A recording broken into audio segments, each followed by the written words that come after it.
ठीक है। तो चलिए आज के इस टॉपिक को थोड़ा खोल कर समझते हैं। मतलब अभी इस वक्त जो सूती कपड़े हमने पहने हुए हैं या जिस स्मार्टफोन की स्क्रीन को देखकर हमारे सुनने वाले अपने रोज़मर्रा की ज़िंदगी चलाते हैं, क्या कभी किसी ने सच में ये सोचा है कि ये सब चीज़ें हम तक आखिर पहुँचती कैसे हैं? बहुत कम लोग सोचते हैं इस बारे में। बिल्कुल।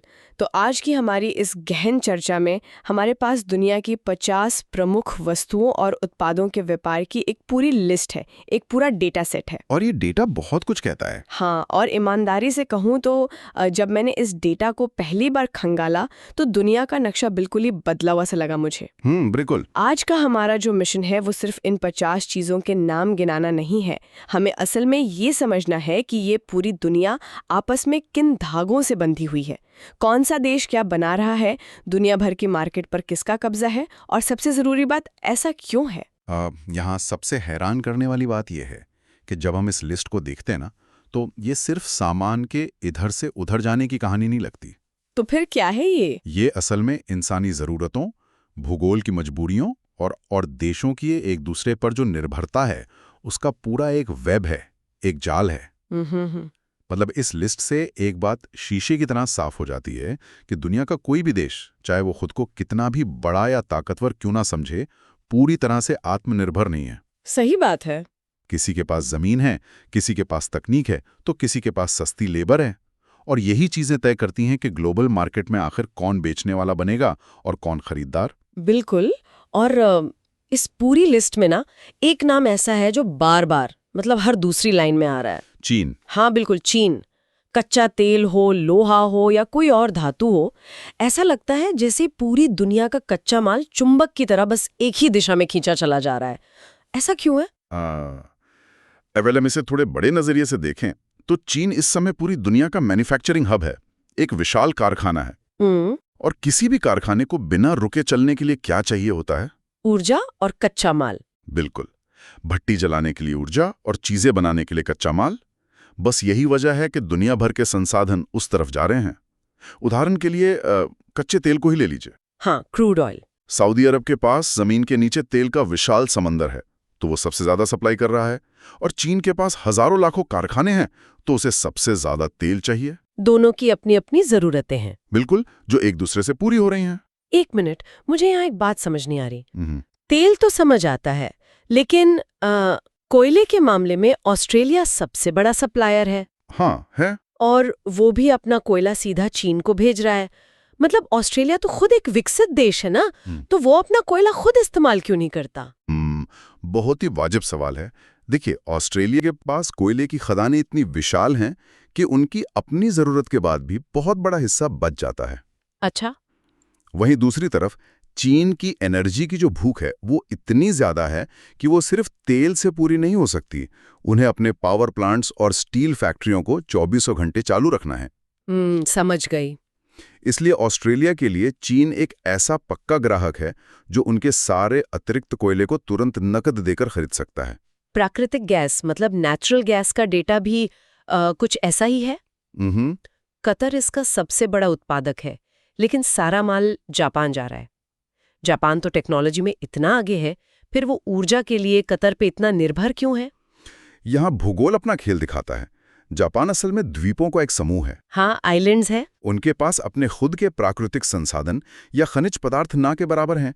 इसलिए कतर जैसे देशों से गैस मंगवाना उनके लिए कोई बिजनेस डील नहीं है। तो फिर ये उनकी राष्ट्रीय सुरक्षा और सर्वाइवल का मामला है। अगर ये सप्लाई चेन रुक जाए ना, तो जापान के शहर अंधेरे में डूब जाएंगे। बाप रे।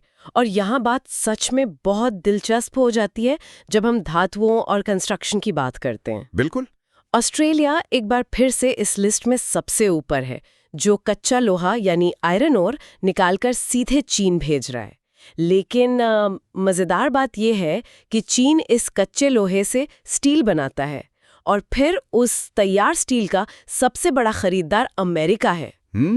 सवाल यह है कि अमेरिका खुद इतना बड़ा देश है, उसके पास अपनी खदानें हैं, तो वो चीन से स्टील क्यों खरीद रहा है? वो अपना स्टील खुद क्यों नहीं बना लेता? क्योंकि सारा खेल अर्थशास्त्र का है। अमेरिका अपना स्टील खुद बना तो सकता है, लेकिन वहां लेबर बहुत महंगी है। सही कहा। और पर्यावरण से जुड़े नियम बहुत सख्त है वहां। चीन ने स्टील बनाने का प्रोसेस इतने बड़े स्केल पर सेट कर लिया है कि उनके स्टील की कीमत बहुत कम होती है। ओहो। अमेरिका के लिए अपने यहाँ गगनचुंबी इमारतें या पुल बनाने के लिए चीन से सस्ता स्टील खरीदना आर्थिक रूप से ज्यादा फायदेमंद है।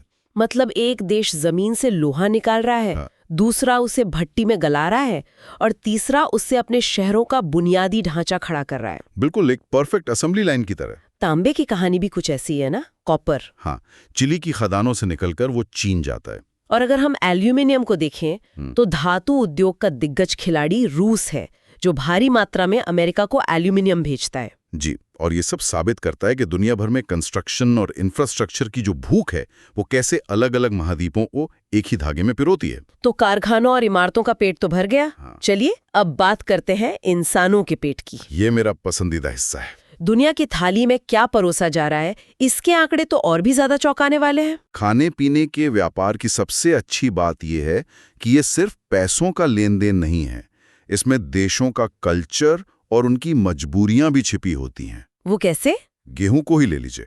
रूस पूरी दुनिया में सबसे ज्यादा गेहूं बेचता है और इसका सबसे बड़ा खरीदार मिस्र है, इजिप्ट। मिस्र क्यों? वहां तो पिरामिड और रेगिस्तान है, क्या वो लोग बहुत ज्यादा गेहूं खाते हैं? दरअसल मिस्र की पूरी सभ्यता सदियों से रोटी पर टिकी है। वहां एक खास तरह की ब्रेड बनती है जिसे ऐश बलादी कहते हैं। अच्छा। और सरकार जनता को भारी सब्सिडी पर यह ब्रेड देती है। चूंकि मिस्र का ज्यादातर हिस्सा रेगिस्तान है, वो अपनी करोड़ों की आबादी का पेट भरने लायक गेहूं नहीं उगा सकते, तो उन्हें बाहर से मंगाना पड़ता है। उन्हें रूस पर निर्भर रहना ही पड़ता है। यही कारण है कि जब रूस और यूक्रेन के बीच तनाव हुआ तो मिस्र में रोटी का संकट खड़ा हो गया था।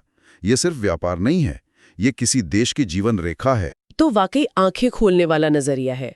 और अगर हम चावल की बात करें तो भारत दुनिया भर में सबसे ज्यादा चावल सप्लाई करता है, और इसका सबसे बड़ा ग्राहक फिर से चीन है। बिल्कुल।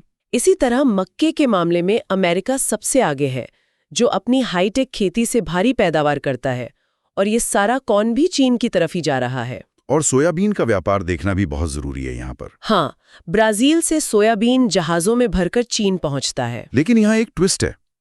चीन इतनी सोयाबीन का इस्तेमाल सिर्फ इंसानों के खाने या तेल के लिए नहीं करता। तो फिर किस लिए करता है? सुअरों और मुर्गियों के चारे के लिए। अच्छा। चीन में पोर्क और मीट की डिमांड इतनी ज्यादा है कि वहां के पशुओं को खिलाने के लिए पूरी दुनिया से सोयाबीन और मक्का मंगवाना पड़ता है। मतलब ये कि कृषि का व्यापार सिर्फ सीधे तौर पर इंसानों की थाली तक नहीं जाता। बिल्कुल नहीं, वो मीट इंडस्ट्री की एक बहुत बड़ी चेन को सपोर्ट करता। मीट इंडस्ट्री से याद आया, मांस और डेयरी प्रोडक्ट्स का ग्लोबल मूवमेंट भी तो गजब का है। ब्राजील से फ्रोजन चिकन निकलकर जापान पहुंच रहा है, और उसी ब्राजील से बीफ सीधा चीन जा रहा है। इतना ही नहीं, नॉर्वे जैसा ठंडा देश जो अपनी शानदार मछलियों के लिए जाना जाता है, वो अपनी मछलियों की सबसे बड़ी खेप चीन भेजता है।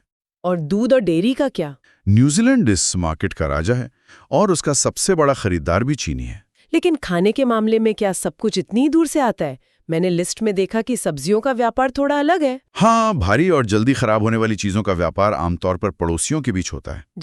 जैसे नीदरलैंड अपने यहाँ से आलू बेल्जियम भेजता है, जो बिल्कुल उसके बगल में है। भारत से प्याज निकलकर सीधा पड़ोसी देश बांग्लादेश जाता है। हाँ, ये तो हमने खबरों में भी बहुत सुना है। बिल्कुल। और पाम ऑयल का बड़ा व्यापार इंडोनेशिया से भारत के बीच होता है। मतलब ये कि कुछ चीजें 7 समंदर पार करती हैं और कुछ सिर्फ बॉर्डर पार करती हैं। सही कहा। चलिए अब इस सब से थोड़ा ब्रेक लेते हैं। हम में से बहुत से लोग अपने दिन की शुरुआत एक अच्छी चाय या कॉफी से करते हैं। क्या हमारी सुबह की उस एक प्याली के पीछे भी इतनी ही लंबी यात्रा होती है? बिल्कुल होती है। ब्राजील दुनिया की सबसे बेहतरीन कॉफी उगाता है, और इसका सबसे बड़ा दीवाना कौन है? अमेरिका। और चाय। वहीं अगर हम चाय की बात करें तो आज़ादी के बाद से कई चीजें बदली हैं, लेकिन आज केनिया चाय का सबसे बड़ा सप्लायर है और पाकिस्तान इसका सबसे बड़ा खरीदार है। और मिठास की बात करें तो चीनी के मामले में भी ब्राजील ही गन्ने का राजा है, और वो अपनी चीनी इंडोनेशिया को सप्लाई कर रहा है। लेकिन मेरी नज़र तो उस चॉकलेट वाले आंकड़े पर अटक गई। कोको का सबसे बड़ा उत्पादक आइवरी कोस्ट है अफ्रीका में, और वहां से सीधा जाता है नीदरलैंड्स। नीदरलैंड्स में ऐसा क्या है? नीदरलैंड्स और यूरोप के बाकी देश उस कच्चे कोको को प्रोसेस करके दुनिया की सबसे महंगी और बेहतरीन चॉकलेट्स बनाते हैं। मतलब अफ्रीका किसान है और यूरोप उसका शेफ। बहुत सही तरीके से रखा आपने से।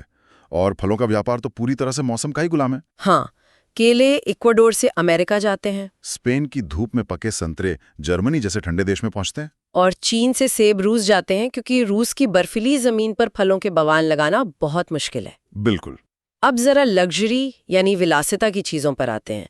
इस हिस्से में मुझे भारत का एक बहुत ही बड़ा प्रभाव दिखा। सोने की बात कर रही हैं आप? हाँ, सोने का सबसे बड़ा निर्यातक स्विट्जरलैंड है और वो सारा सोना भारत आ रहा है। स्विट्जरलैंड में तो सोने की खदानें नहीं है ना? नहीं है, लेकिन स्विट्जरलैंड दुनिया भर से कच्चा सोना मंगवाकर उसे रिफाइन करने और शुद्ध करने में मास्टर है। और जहां तक भारत की बात है तो वहां सोना सिर्फ एक धातु नहीं है। बिल्कुल नहीं, वो संस्कृति का हिस्सा है। शादियों का अहम रिवाज है और आम लोगों के लिए बचत और निवेश का सबसे बड़ा जरिया है। भारत की इसी सांस्कृतिक आदत ने पूरी दुनिया के सोने के व्यापार को एक दिशा दे रखी है। इसी तरह चांदी सबसे ज्यादा मेक्सिको में निकलती है और सीधा अमेरिका जाती है। हीरो को तराशने के लिए बेल्जियम सबसे बड़ा केंद्र है। और वहां से हीरे भारत आते हैं। बिल्कुल, क्योंकि सूरत जैसे शहरों में इनकी कटिंग और पॉलिशिंग की एक बहुत बड़ी इंडस्ट्री है। लग्जरी की बात हो और वाइन का जिक्र ना हो, ऐसा तो हो ही नहीं सकता। हाँ, फ्रांस से वाइन और स्पेन से ऑलिव ऑयल भारी मात्रा में अमेरिका के बाजारों में पहुंचता है। ये सब चीजें दिखाती हैं कि किसी भी देश में लोगों का लाइफस्टाइल और उनकी जेब का आकार दुनिया की किसी दूसरे कोने में व्यापार के नए मौके पैदा कर देता है। बिल्कुल सही कहा। लेकिन लग्जरी और खाने से आगे बढ़ें तो इस लिस्ट का सबसे दिमाग घुमा देने वाला हिस्सा वो है जहां हम इंडस्ट्री और मशीनरी की बात करते हैं। सूती कपड़ों का जो चक्र है टेक्सटाइल का, वो तो सच में किसी जादू जैसा लगता है। वो वैश्वीकरण यानी ग्लोबलाइजेशन का सबसे सटीक उदाहरण है। मतलब आप देखिए, अमेरिका दुनिया भर में सबसे ज्यादा कपास पैदा करता है और उसे चीन भेज देता है। और फिर वही चीन पूरी दुनिया का सबसे बड़ा कपड़ा सप्लायर है और वो टी-शर्ट्स और जीन्स बनाकर वापस अमेरिका को भेज देता है। मुझे ये समझ नहीं आता कि अमेरिका अपना कपास खुद बुनकर कपड़े क्यों नहीं बना लेता। पूरे प्रशांत महासागर के आर पार माल भेजने में तो बहुत खर्चा आता होगा ना? ये सुनने में अजीब लगता है, लेकिन अर्थशास्त्र के हिसाब से यही सबसे सस्ता तरीका है। अच्छा, कैसे? प्रशांत महासागर में जहाजों के जरिए माल भेजने का खर्च बहुत कम आता है, लेकिन अमेरिका में किसी इंसान से मशीन चलवाकर टी-शर्ट सिलवाने की कीमत बहुत ज्यादा है। Labour cost. बिल्कुल। चीन और अब तो बांग्लादेश या वियतनाम में भी लेबर इतनी सस्ती है कि वो ट्रांसपोर्टेशन के खर्च को भी आसानी से मात दे देती है। टेक और गैजेट्स के मामले में भी तो चीन ने पूरा मार्केट अपनी मुट्ठी में किया हुआ है। हाँ, मोबाइल फोन, लैपटॉप, कंप्यूटर और यहाँ तक कि प्लास्टिक के छोटे छोटे सामानों के मामले में भी चीन का एक तरफा राज है और अमेरिका इनका सबसे बड़ा खरीदार है। लेकिन जब बात भारी इंजीनियरिंग या सटीक मशीनों की आती है तो कहानी बदल जाती है। बिल्कुल बदल जाती है। जर्मनी की इंजीनियरिंग का कोई मुकाबला नहीं है। गाड़ियां हों या जीवन रक्षक दवाइयां, जर्मनी इनमें सबसे आगे है और अमेरिका इनका सबसे बड़ा ग्राहक है। इससे ये पता चलता है कि भारी मशीनरी, हाईटेक इंजीनियरिंग और फार्मास्यूटिकल्स में आज भी कुछ चुनिंदा विकसित देशों का ही दबदबा है। आप सिर्फ रातों रात सस्ती लेबर के दम पर मर्सिडीज या बेहतरीन दवाइयां नहीं बना सकते। बिल्कुल सही कहा। और बाकी भारी उद्योगों का हाल भी कुछ ऐसा ही है। रबड़ थाईलैंड से निकलकर चीन जाता है और सीमेंट वियतनाम से अमेरिका जाता है। विशाल मशीनों में तो अमेरिका खुद एक बहुत बड़ा खिलाड़ी है। हवाई जहाज़ों के मामले में अमेरिका सबसे बड़ा सप्लायर है और चीन खरीदार। वहीं पानी के बड़े जहाज दक्षिण कोरिया बनाता है और ग्रीस को बेचता है। और हथियारों का सबसे बड़ा बाजार वो अमेरिका के पास है और भारत उसका एक बहुत बड़ा खरीदार है। तो अगर हम इसे समेटें तो दुनिया अभी भी दो हिस्सों में बटी हुई है। एक वो जो कच्चा माल और सस्ती लेबर दे रहे हैं और दूसरे वो जो दिमाग और हाईटेक इंजीनियरिंग बेच रहे हैं। तो इन सब का असल में मतलब क्या है? अगर हम आज से 10 या 20 साल आगे की सोचें तो हमारी भविष्य की अर्थव्यवस्था किस तरफ जा रही है? भविष्य की अर्थव्यवस्था पूरी तरह से ग्रीन टेक यानी हरित ऊर्जा पर निर्भर करने वाली है। और अगर आप इस लिस्ट में भविष्य के व्यापार को देखें तो चीन ने बहुत पहले से ही एक जबरदस्त रणनीति बना रखी है। वो कैसे? लिथियम का उदाहरण लीजिए। आज के समय में ये नया सफेद सोना है। ऑस्ट्रेलिया सबसे ज्यादा लिथियम निकालता है और वो सारा चीन जा रहा है। चीन इस लिथियम का क्या करता है? वो इसे प्रोसेस करके इलेक्ट्रिक गाड़ियों की बैटरियां और सोलर पैनल बनाता है। बिल्कुल। आज की तारीख में ईवी बैटरी और सोलर पैनल पूरी दुनिया को बेचने के मामले में चीन सबसे आगे है। ईवी की बैटरियां अमेरिका जा रही हैं और सोलर पैनल जर्मनी। मतलब चीन कच्चा माल मंगवा रहा है, लेकिन सिर्फ आज के कारखानों के लिए नहीं, बल्कि भविष्य की तकनीक पर कब्जा जमाने के लिए। बिल्कुल। सेमीकंडक्टर या माइक्रोचिप्स के मामले को ही देखिए। ताइवान इसका सबसे बड़ा सप्लायर है और वो इन्हें चीन को भेजता है। सही। चीन कच्चा माल जैसे लिथियम और कोर तकनीक जैसे चिप्स बाहर से मंगवाता है ताकि वो भविष्य की हर बड़ी टेक्नोलॉजी का मुख्य निर्यातक बन सके। वो कल की अर्थव्यवस्था का बॉस बनने की पूरी तैयारी कर रहा है। ये तो हो गई उन चीजों की बात जिन्हें हम छू सकते हैं, लेकिन लिस्ट में कुछ ऐसी चीजें भी हैं जिन्हें जहाजों में भरकर नहीं भेजा जा सकता। आप सर्विसेज की बात कर रही हैं? हाँ, सेवाएं। टूरिज्म में फ्रांस पूरी दुनिया में सबसे आगे है। हर साल करोड़ों लोग पेरिस और वहाँ की वाइन, वहाँ के इतिहास का मजा लेने जाते हैं। और शिक्षा के मामले में अमेरिका सबसे बड़ा सप्लायर है। वहाँ के टॉप विश्वविद्यालयों में पढ़ने के लिए पूरी दुनिया से छात्र आते हैं। बिल्कुल। यह असल में शिक्षा का नहीं बल्कि बौद्धिक संपदा और संस्कृति का व्यापार है। अगर हम आज की इस पूरी चर्चा का सार निकालें तो ये 50 चीजों की लिस्ट एक बहुत ही खूबसूरत लेकिन जटिल मकड़ी का जाला है। कोई देश खदान खोद रहा है, कोई खेतों में पसीना बहा रहा है, कोई भट्टी जला रहा है, तो कोई अपनी प्रयोगशालाओं में नई चिप डिजाइन कर रहा है। इससे एक बहुत ही जरूरी सवाल खड़ा होता है और मैं चाहूंगा कि हमारे सुनने वाले भी इस पर गौर करें। बताइए। हमने इस पूरी चर्चा में ग्लोबल सप्लाई चेन और जहाजों से होने वाले व्यापार की बात की। हाँ, बिल्कुल की। लेकिन जरा सोचिए, आज दुनिया में 3D प्रिंटिंग और लैब ग्रोन मीट जैसी तकनीकें तेजी से सस्ती हो रही हैं। क्या आज से 50 साल बाद हमें इन विशाल समुद्री जहाजों और इन लंबे व्यापारिक रास्तों की जरूरत ही पड़ेगी? अरे बाप रे, ये तो एक बिल्कुल ही नया नजरिया है। हाँ, सोचिए अगर हर देश या शायद हर इंसान अपने घर के गैराज में रखी 3D मशीन से अपना सूती कपड़ा या अपना स्मार्टफोन खुद ही प्रिंट कर ले। या अगर चीन को ब्राजील से सोयाबीन मंगवाने की जरूरत ही ना पड़े क्योंकि वो अपनी लैबोरेटरी में ही मीट उगा रहा हो। क्या ये 50 वस्तुओं की लिस्ट 50 साल बाद पूरी तरह से गायब हो जाएगी? ये सच में दिमाग को हिला देने वाला विचार है।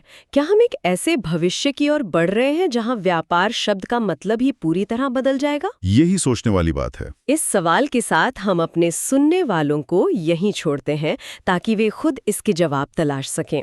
आज की इस गहन चर्चा में हमारे साथ इस ग्लोबल मैप को समझने के लिए बहुत बहुत शुक्रिया। शुक्रिया। मिलते हैं अगली बार एक और नए और शानदार टॉपिक के साथ।